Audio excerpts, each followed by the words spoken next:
You're watching MSN Nation News Broadcasting Television and Radio. October 7 and 8, 2023 National Reparations Convention. Georgia State University, 25 Park Place, Atlanta, Georgia.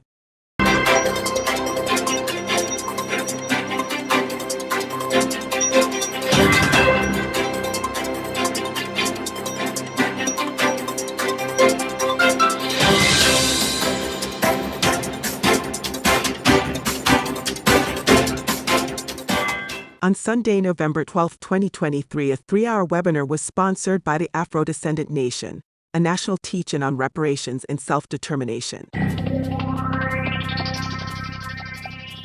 You're watching MSN Nation News Broadcasting Television and Radio. Given the unrelenting community pressure, Governor Kathy Hochul signed the reparations bill, which had lingered for almost 6 months but had a fast-approaching December 31, 2023 deadline.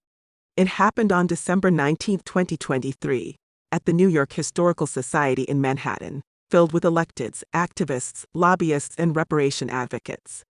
After 13 minutes of talking about the bill, New York's slaveholding legacy, and steadily recounting her blue-collar family's civil rights-affiliated credentials, Governor Hochul finally signed the New York State Community Commission on Reparations Remedies Act.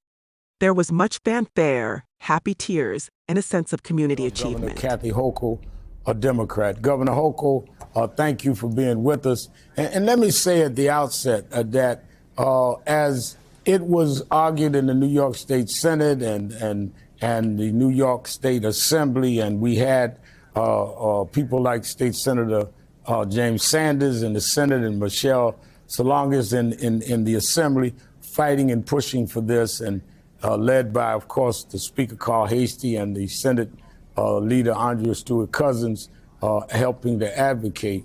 You wrestled with this, and you came to a decision that it was not a thing to deal with politically, but to do what is right to heal your state.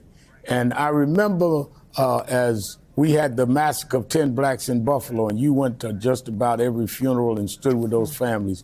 You said to me at the last funeral, Whitfield funeral, we've got to heal these wounds, Reverend Al. And that was the same woman I saw tell me, I've decided to sign this. I want you to be there and speak. And it's not about handing out money. Nobody's talking about the lotto here. We're talking about a real study to find out how we deal with the wounds of the past and to bring things together. Several cities and states of California and Illinois have explored, if not allocated, reparations to their black residents. You and I, as I said, have had deep talks about this and why you feel it's New York State's turn to take up this issue in an exploratory commission. Can you tell my audience what you've told me about why you felt this was the time to do it in a methodical, serious way? Well, Reverend Al, again, thank you for being there to witness history in the state of New York. And there's so much division in our country today. Religious division, racial division, ethnic division. And it's time for us as leaders to step up and say, let's heal. Now, healing is easy to say, but really hard to accomplish. And my thought is that, yes, this could be polarizing. This could be divisive itself. But I, as the head of New York State, if I step up and say what my journey was to come here as someone who grew up in a blue-collar town in the shadow of the Bethlehem steel plant. My grandparents worked at the steel plant. My dad worked at the steel plant. I come from that world, which was very homogeneous like many others. It's time for us to start understanding each other and having more empathy. And we cannot, as New Yorkers, ignore the disturbing history that there was a flourishing slave trade, not just in the South that everyone knew about, but right on Wall Street.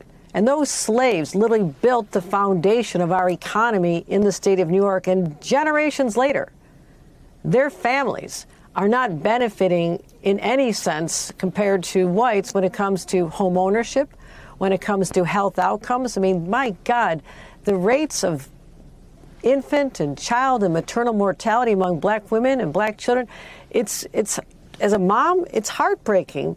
So we have to step up and say we have to find ways for there to be more generational wealth access to the best education, access to the best jobs. And this is the start of a conversation that is long overdue. It's a reckoning to let people know that racism is alive and well, and even a place like New York, as you and I witness, when this white supremacist who had his mind so polluted by going on social media, a teenager, drove 3.5 hours to my hometown, went to Buffalo, went to a Tops grocery store not far from where I live, and murdered people, not randomly at a mall, not randomly at a college campus, but targeted because of the color of their skin, and that was 1.5 years ago. So the reality is, racism did not end with slavery. The vestiges are still here today, and I can't say I can bend the arc of the moral universe with one hand, but teaming up with other New Yorkers, like-minded individuals who will have those hard conversations, maybe it's the start of some healing, not just in New York, but for the nation.